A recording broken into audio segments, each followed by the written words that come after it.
this broadcast. I believe this is video 15, and I'm going to make sure that we are rocking and rolling on Facebook.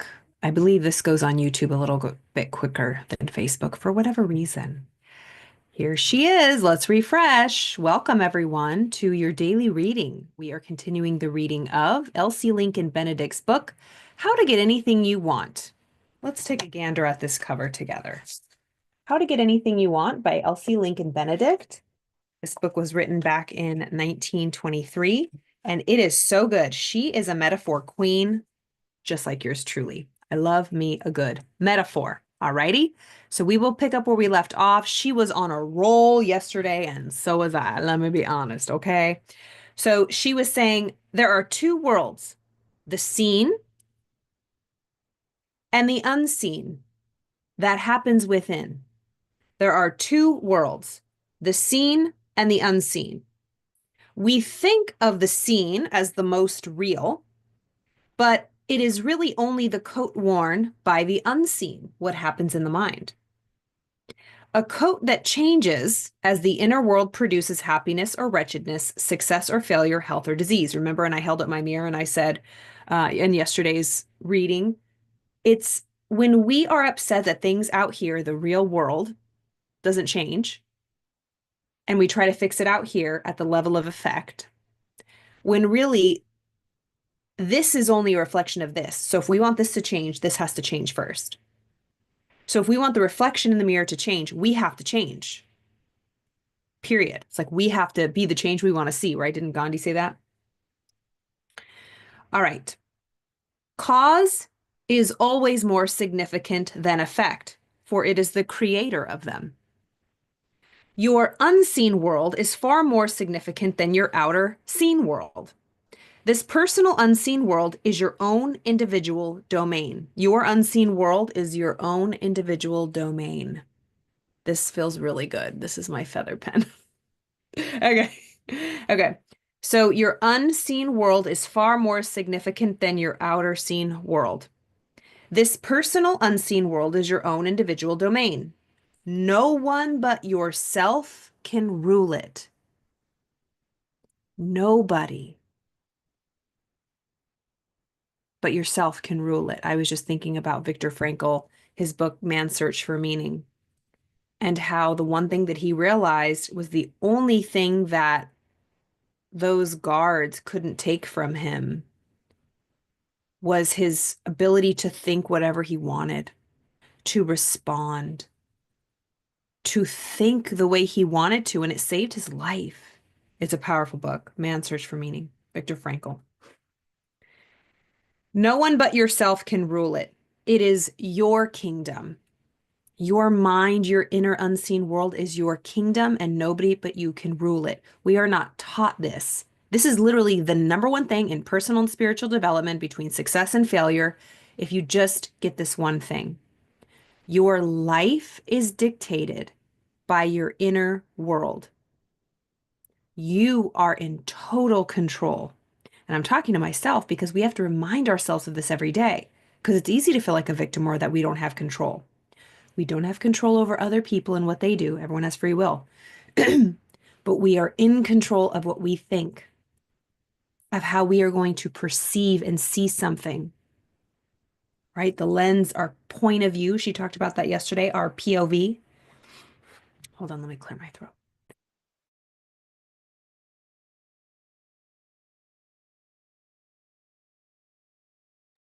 All right. So it's your kingdom and you are the absolute monarch. She's getting wild here. It is your kingdom and you are its absolute monarch. You and you alone can decide what this great unseen estate shall produce for you out of here in the material, everyday world of reality. So you and you alone can decide what this great unseen estate shall produce for you out here in the material, everyday reality world. You and you alone can give the orders it must obey. You and you alone give the orders that it obeys. So this is like the steersman. You're the master. This is the servant. Master servant. This does whatever you want it to do, but you're going to feed and tell this what to do. This is the subconscious mind. This from your heart, so will you be. The results in our life don't come from what we think or from what we take in from the outside world. It's what we ourselves put into our heart of hearts, get emotionally involved with, feel. It's our vibration. What is our dominant mood? That's what gets our results in life. So she's saying, in your conscious thinking mind, you this is your kingdom. This is your kingdom. And out here, it will just reflect what's going on in here. So you are the master. You rule everything. But a lot of times we're not taught that, right? So you are in absolute control. You and you alone can decide what this great unseen estate will produce for you out here in this world. You and you alone give orders that it must obey. This does not have free will. This is like soil in the earth. The soil cannot reject. It will grow whatever seed the farmer gives it. So let's look at that metaphor. You're the farmer, you have the seeds. This is the soil, this is the earth. This does not have free will. Whatever seed we plant will produce in an abundance. Think about if you've ever grown squash or even like during spring, like citrus trees, orange season, there's so much fruit. It's just like pouring out onto the streets. People put baskets like, please help me take some. I have so much, I can't even eat it all. Vegetables, fresh vegetables, it's like with one seed, one harvest, it's like you produce so much. The earth will grow you sweet potatoes, tomatoes, strawberries, anything you plant. It doesn't have the ability to reject it. It will accept anything you plant in it, just like a seed. Your mind truly is a garden, and every thought you have is a seed. So, are you growing flowers or weeds? How do you feel? Do you feel like you're in some desolate desert? If you could really think of your life, your mind, your inner world, is it a beautiful garden? Does it smell delicious? Is it gorgeous? Do people want to come and visit? Do you have prize-winning roses? Or is it like tumbleweeds and weasels and snakes and little rats running around and you're like, "Ooh, I don't even want to be in my own garden." Most people are like that. And that's why we escape and we go out here to numb and to distract ourselves because we do not want to deal with what's going on in here. I know all about that. All right. So she leaves off on you and you alone can give the orders and it must obey. It knows no will, no voice, no power but yours. That is so darn powerful. I was saying yesterday and in the couple past readings, like I'm on a new one this year. Like when you reach a certain level of tolerance of myself, of like negative self-talk, criticism, judgment, doubt, um, absolutely no. I'm remaining calm. I'm remaining at peace. I'm remaining unmoved. Like I don't have time for that. Negative thinking, worrying, letting my mind spin out.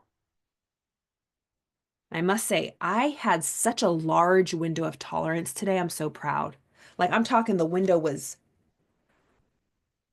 it was so big. So many things happened today, and I remained unmoved.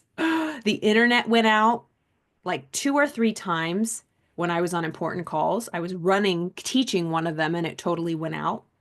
And I was like, you know what? It's okay. It happens. The internet goes out, everything crashed. Then I had well, all morning, like from 7 a.m. to like 2 p.m., I was on calls like back to back to back to back. Did not leave my seat.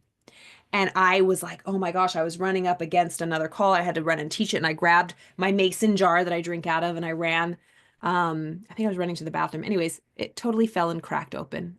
Glass everywhere. I said, this is good. This is good. And in my mind, I knew that I was probably going to be a couple minutes late to the call, but I said, what are you going to do? I just swept it up, remained calm. I literally, it was so good. And then so many other things happened too, but my window of tolerance was just so good today, and I'm so proud of myself. And I've been trying to be more mindful, more prayerful, more doing like spiritual practice. And that's the goal every day. Because a day like this, when you really do this work, Like nothing can get to you. Yes, you're human. Yes, things can irritate you and get under your skin, but it doesn't last long. It like has no soil to land, you know? So it's like this is the ground, this is the soil, and it's like this you shall not pass. Bad seeds, I'm done. They have no home. They are not welcome. Like not today, Satan. Nope. So we have the power. It says, you and you alone can give the orders it must obey. It knows no will, no voice, no power but yours. The wills, voices, suggestions, and power of others can never vitally affect it or sidetrack it, except if you translate these into your own language and speak them to your own subconscious mind, which a lot of us do. We take what other people say on social media, on the news, in movies, in songs, right? What kind of lyrics are we listening to? Friends, people that are really opinionated, and we take it on, we parrot it back, and then it's our philosophy because someone said it. Oh, they're smart. I like them. They're cool. And we just take on and we bury it in our subconscious mind. We embed it. We embody it.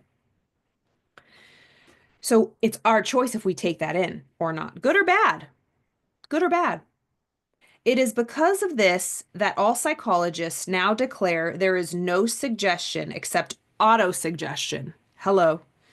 And that no suggestion made by another can remain in your own mind to affect it unless you make it your own and hand it on to your inner consciousness. So psychologists are declaring that there is no suggestion except auto-suggestion. Like we think we could get suggested by the outside world with like ads, which we do, but what's really happening is we are taking what's out there and we're accepting it and putting it into our own subconscious mind.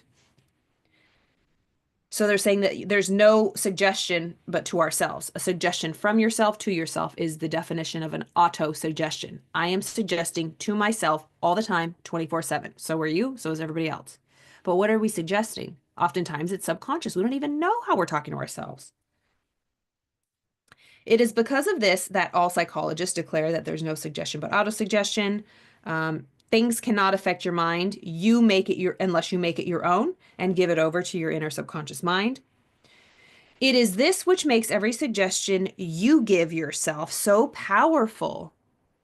Every suggestion you give yourself, do you walk past the mirror and say, ooh, God, you're so ugly, or ooh, I'm too fat, or whatever? Like, how are you talking to yourself? What's your mental diet?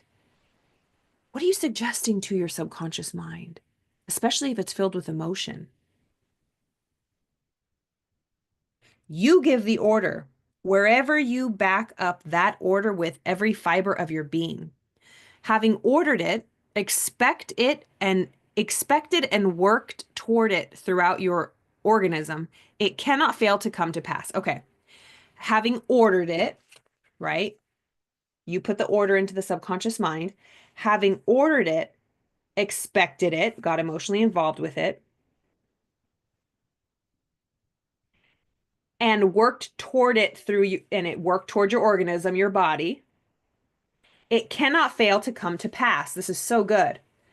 So you ordered it, you got emotionally involved with it, it went down into your organism, and by law, it will come to pass. All the king's horses and all the king's men can't stop it from coming.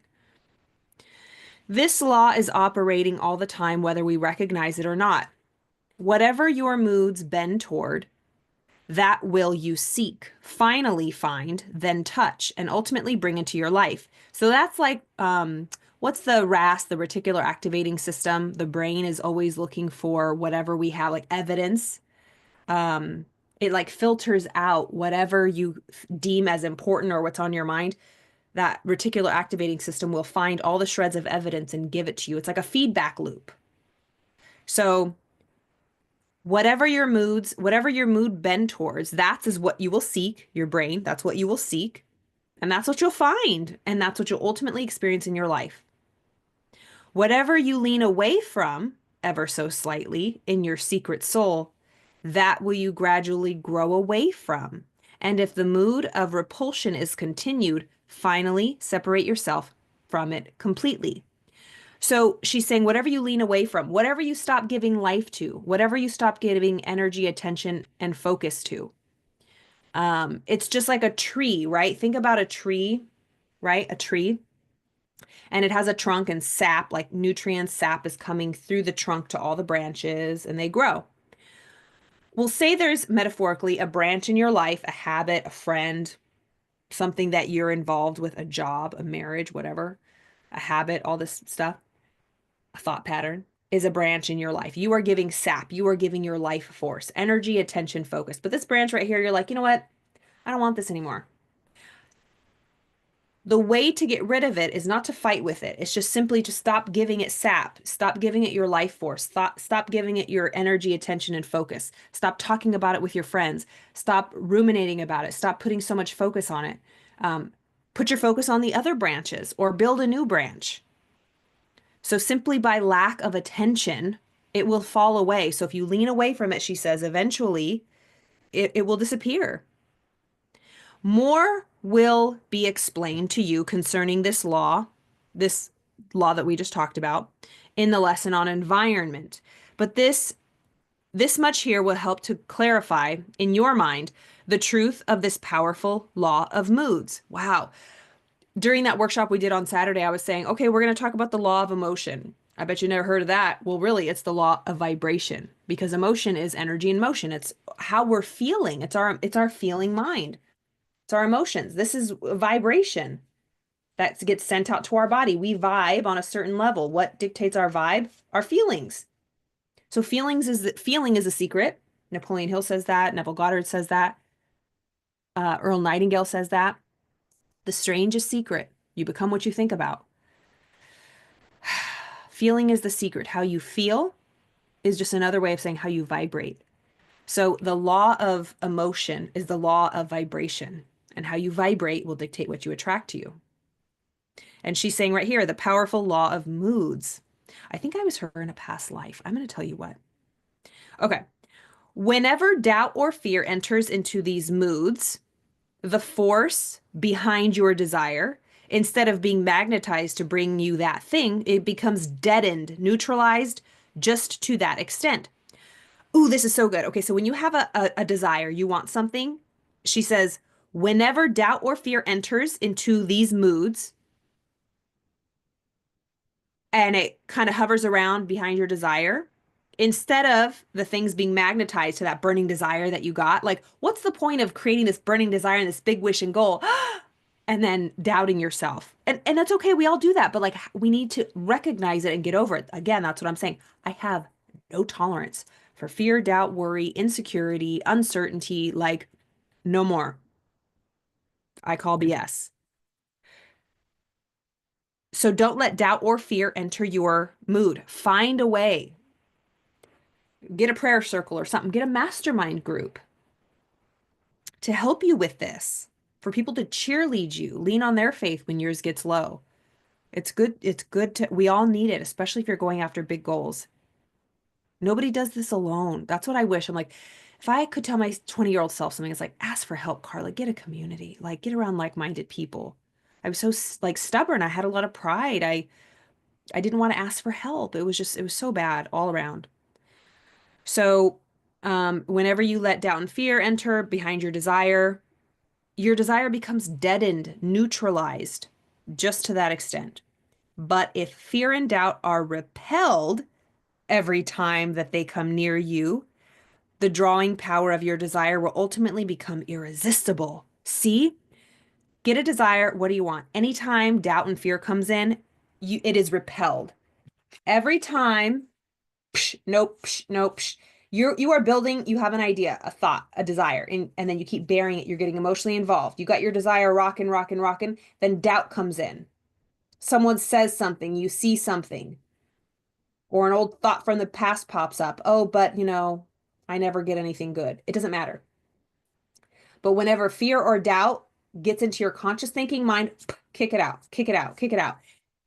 If it's not welcome, right? If it be normal, right? It's like if it is a warning or something to keep you safe, listen to it and then take the action and move on, but don't dwell on it. But most of the time, they are intrusive thoughts that have zero They're not helpful at all. Zero benefit to your life. So if fear and doubt are repelled every time they like, what is it? The power of Christ compels you. What is that?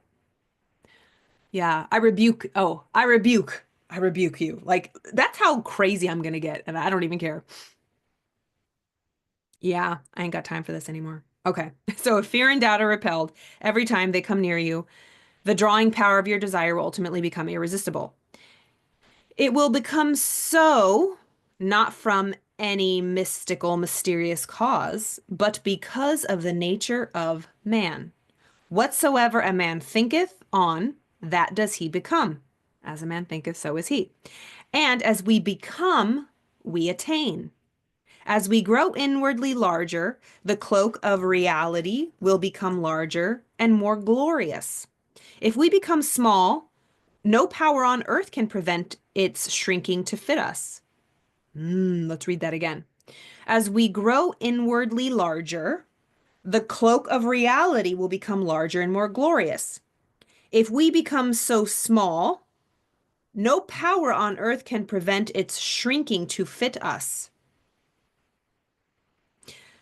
The thing to do, if we would get what we want, is not to waste time railing against the imaginary something we call fate, but to create the fates we desire. This is so good. All right. The thing to do, if we would get what we want, don't waste any time fighting against this imaginary thing of fate. Oh, it's just fate. It's my fate. Oh, no. But create the fates we desire. Decide where we're going to go. It's our destiny. That's the difference between destiny and fate. I remember Bob Proctor, someone asked him, like, oh, do you believe in fate or destiny or whatever? And he gave a really great example. Here it is. Oh, are you ready for my drawings? Okay. Okay. So I hope this doesn't. Okay, here we go. Okay. Look at this. Okay. So this is you. What do you want? If you don't know what you want, this person does not know what they want. This is disappearing in my green screen. That's fun. Okay. See, question mark. They look a little scared. They don't know what they want, but they're moving. Just like I said, we are moving on this fast train of life. We are always moving and growing. But are we consciously aware? Do we know where we're going, or do we have that windshield blacked out?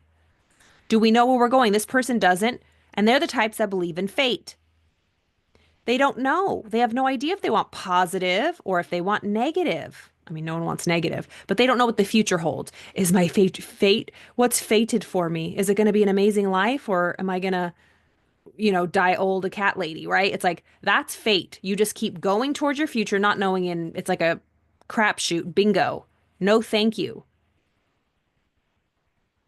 What is it? What is that? Is it Carl Jung? Like people never explore their subconscious mind, and then they meet with negative results, and then they call that fate. I am told that is not the quote, but something like that. Da da da da, da, and then they call it fate. Just they unconsciously drive. They're not conscious, but this is destiny. You decide your destination in life. You decide. Oh, someone was asking if he believed in predestiny. And he goes, yeah, I believe in predestiny, predestination. You put in the coordinates that you want to go to. So here's your light again. Unlike this little guy, he doesn't know where he's going. There's the light. I should really make that like yellow or something. I did this so long ago. This is fun. Hopefully you could see this. Okay. So he doesn't know where he's going. His light is on because our light is always on. And he's just going to bump into his fate and think he has no control. But he can choose right here, right now, at any moment. We can choose right now, right now, right now, right now, right now. And if he chose negative, that's where he'll end up, chose positive, or if that's what he allows in his subconscious mind. Now back to this. We decide with that power of our thought, with the light, we put positive in front of it, we will end up to positive, that a destiny. But if we focus on the negative, we will end up negative. We determine the destiny. This is really how it is. This is an illusion, but people love to think that something planned out their life before, right? I do believe that there are certain like life scripts and such. Um, but I believe that there are a lot of alternate endings, like pick your own ending, but there are like millions of different possibilities, not just a couple. And that depends on our choices and our decisions and what we think. It's like, people say you jump timelines or that's what it is. By like, listen, there is quite literally a potentiality and a timeline where I never got sober. I could have not made that decision. I would not be here right now. But by making that decision, here I am. And the decisions I make today will get me to the next place. It's like life isn't like this. Like you get on one timeline and you just cruise. Every single choice, every single thought you think, you make a choice. You go this way, now you're on this timeline. Then you make a choice, then you're going this way. Then you make a choice, then you go this way. Then you make a choice, then you go this way. It's like the sliding doors. It's like a butterfly effect. Every single thing you do affects everything around you. So right here, right now, as you're listening to this, how you're thinking will determine your next moment. And then in that next moment, how you're thinking in the choices, whether you forgive someone, release, say a prayer, ask for help, go eat a sleeve of Oreos, go hit a bottle of vodka, whatever your choices are, decide not to have a tough conversation with someone. Every choice you make puts you on a new path. And so it's not a straight line, like, oh, I'm stuck on this timeline. Your reality can truly shift. There's a great book, Reality Transurfing. Ooh, I listen to the free audios on YouTube, but that book is like ginormous. I'm not a big reader. I'm a voracious audiobook listener. And I listen to them like on double speed when I'm walking, depending on how fast they talk. I don't even know what tangent that was, but let us continue. Let's just read a couple more because it is late and I need to go to bed. Okay. I love this woman so much. I just can't begin to tell you. This is such an easy read, and it's so good. The thing to do if we would get what we want is not to waste time arguing with fate and call or arguing in with life and calling it fate. Create your own fate that we want, that we desire. This we can do by setting to work to change the moods that are operating in our inner world. Our external world will change accordingly. So the cause, effect, unseen, seen. The unseen creates the seen. It's not the other way around. So our moods create our life. Our life does not create our moods. So if you find yourself in a bad mood, it's because of you, boo. It's because of you. And it's hard. No one wants to hear that. And objectively, there could be really, really bad things happening. And it's up to us. The person that's hurting you ain't gonna fix it. It sucks.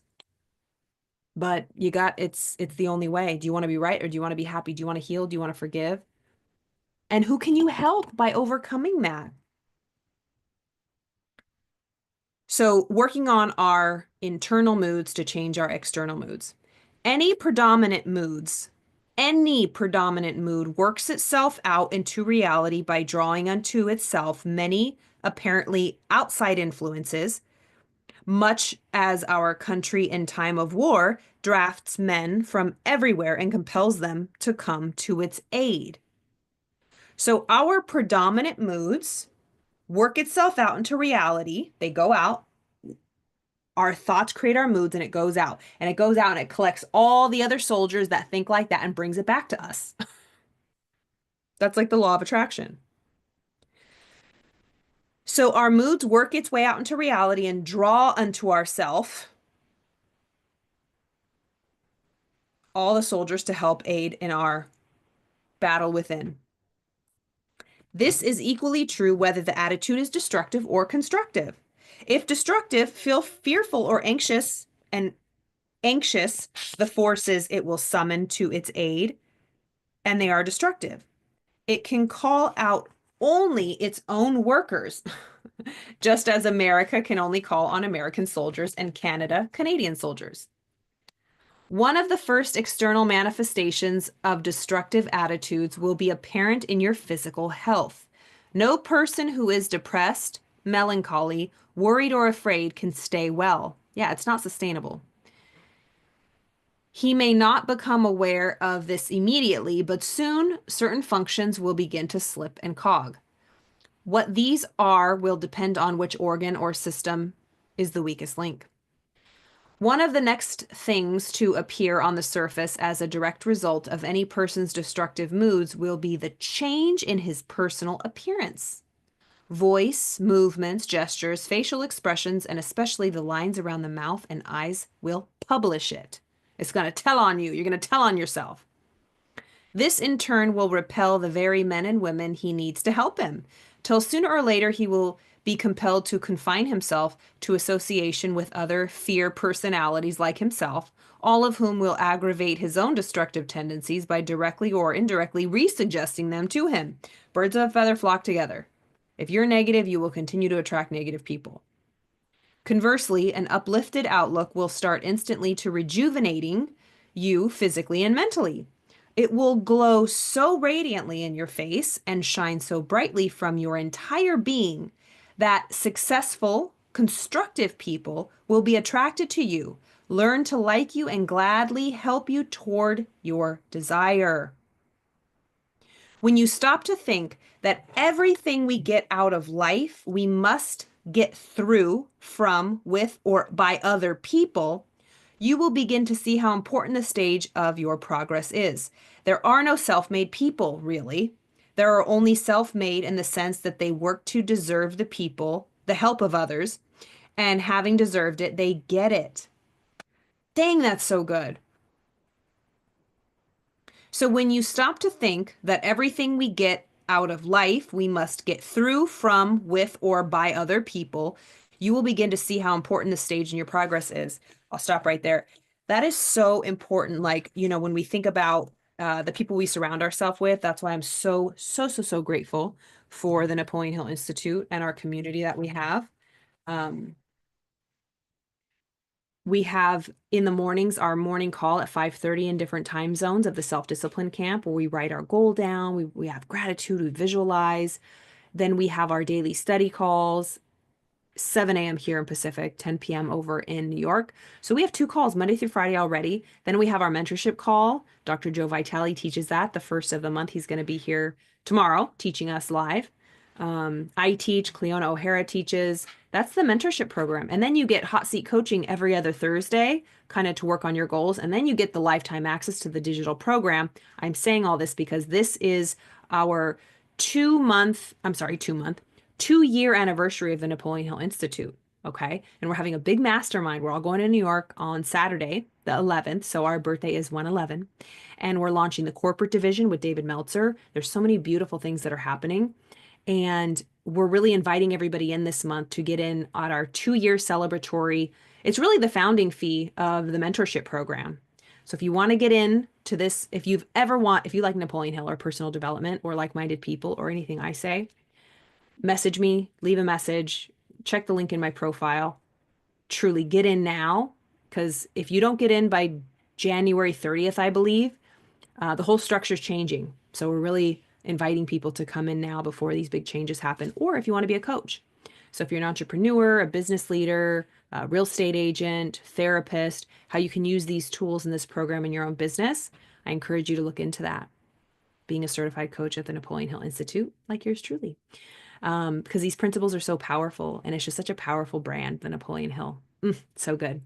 So leave a message me, email me if you're interested in that. But other than that, thank you for being here with me again, and we'll continue